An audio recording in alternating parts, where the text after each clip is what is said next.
कहते हैं गुरुजी, मन में एक प्रश्न है। ये चारों तरफ जो पशु जगत है, इनको देखकर समझ नहीं आ रहा है इनको कौन से कर्मों का फल मिल रहा है। बैलगाड़ियों में जुते बैल, घोड़े चाबुक से बिना किसी कारण के पीटे जा रहे हैं, मासूम जानवरों को काट करके उन्हें खाया जा रहा है। इनकी कोई अदालत नहीं, इनकी कोई सुनवाई नहीं। कोई कुत्ता एसी में रखा जाता है तो वही किसी कुत्ते पर कोई गाड़ी चला देता है और मुड़कर देखता भी नहीं है। कोई जीव तड़प रहा है। आप हमें बस ये बताइए, इन पर कौन से अच्छे बुरे कर्मों का फल काम कर रहा है। YouTube चैनल के माध्यम से आया है। मनुष्य अपने आसपास की घटनाओं को अपने जीवन से जोड़कर ही देखता है और कोई दूसरा उपाय भी नहीं है। हाँ, हमें जो चीज़ें अपने आसपास दिखाई पड़ती हैं, जैसा हमारी सोच है, जैसी हमारी समझ है, उसी के अनुरूप हम उनका अर्थ निकालते हैं। अगर कोई व्यक्ति किसी आदमी को गोली मार रहा हो, उसकी जान चली जाए, हमारे प्राण छटपटा जाते हैं। अगर 10-20 आदमियों को एक साथ गोली मार दी जाए, तब हमारे प्राण छटपटाते ही नहीं, त्राही त्राही करने लगते हैं। लेकिन भगवान कृष्ण अर्जुन से कहते हैं, लाखों करोड़ों की सेना को ऐसे काट दो जैसे सब्जी काटते हैं। और वो कहते हैं, नयनम छिंदन्ति शस्त्राणि नयनम दहति पावका।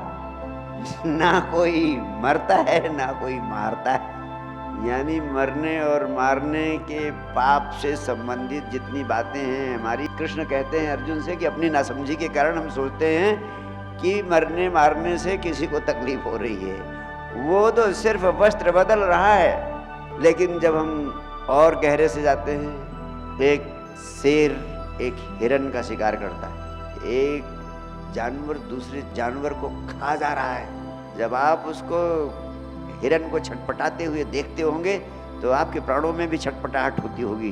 तो ये प्रकृति, जितने जंगल में जानवर हैं, सब एक दूसरे का भोजन है। सागर में बड़ी मछली छोटी मछली को निकल जाती है। इस संसार में ये जो अद्भुत प्रकृति और जगत का खेल चल रहा है, इसके रहस्य को शब्दों से नहीं जाना जा सकता। इसके लिए अंतर्दृष्टि चाहिए। क्या चाहिए? अंतर्दृष्टि। इसके लिए भीतर की समझ चाहिए। शब्दों से बहुत सारे उत्तर दिए जा सकते हैं, शब्दों से बहुत सारे प्रश्न किए जा सकते हैं। इन प्रश्नों को करते रहने से तुम्हारे हाथ कुछ नहीं लगेगा, मैं कितने भी उत्तर दे दूं। वास्तव में अगर चाहते हो कि तुम्हें सभी प्रश्नों का उत्तर मिल जाए, तो सिर्फ एक ही उपाय है कि अपने जीवन के केंद्र से अपना संबंध जोड़ो, अपने जीवन के केंद्र को खोज लो। Discover the original point of being centred within your own self. अपने स्वयं के जीवन के केंद्र से जुड़ जाओ, तब तुम्हें विराट दृष्टि मिलेगी, अनंत आकाश जैसी विराट दृष्टि मिलेगी। उससे जब तुम चीजों को देखोगे, तब तुम्हें पता चलेगा the observer is the observed. मरने वाला वही है, मारने वाला वही है, दोनों में कोई अंतर नहीं। ये दृष्टि तुम्हें मिले तभी तुम्हें समझ मिलेगी। अगर दृष्टि ना मिले तो समझ नहीं मिलेगी। और ये दृष्टि कैसी है? अंतर्दृष्टि है। अंतर्दृष्टि के लिए तुम्हें भीतर जाना होगा, और भीतर आज तक तुम गए ही नहीं हो। तो शब्दों के जाल में तुम्हें मैं उलझाना नहीं चाहता हूँ। पुनः आमंत्रण देता हूँ कि अंतर्दृष्टि तुम्हें उपलब्ध हो, स्वयं के केंद्र से जुड़ो।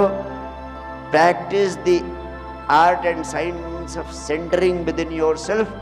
अपने जीवन के केंद्र को खोज लो, वो है, कहीं गया नहीं। सबके जीवन का मूल स्रोत, जीवन की ऊर्जा का मूल केंद्र तुम्हारे भीतर ही है। तो मुझे आपके प्रश्नों का उत्तर नहीं देना पड़ेगा, आपके भीतर से प्रश्नों के उत्तर मिलने लगेंगे। बहुत बहुत प्यार, बहुत बहुत आशीर्वाद। Enough for that.